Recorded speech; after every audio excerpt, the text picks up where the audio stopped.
اے پختونا اے پختنو اے غیرتیانو اے مسلمانانو اے د خدای خاطر وکړئ یو پوټې د دې یو ډز د کوټې غیرت دپاره وروستو لوی بې حیایي او بې غیرتۍ ته غاړه مه ږدئ د خدای نه ویرېږئ د الله نه ویرېږئ کوم طرف ته موږ لاړو په کوم غیرت کې موږ له پراته یو دا غیرت خو نه دی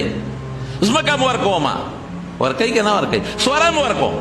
لور م ورکوم خور م ورکوم ما سره ورته روغه وکړه څه شوه غیرت ولې ما مرګ وکړو ما مړی وکړو په ډېره ګرانه لویږي بچې په ډېره ګرانه لویږي په ډېر محنت لویږي بچې چې د ماشوم یې د خپلو بچو ته وګوره په غېږ به یې ګرځی په ژړا ډېر په محنت لویږي ډېر په خوارۍ لویږي ډېرې ژړاګانې مور او پلار ته کوي برداشت کوي ډېر داروګانو باندې په منډو ګرځئ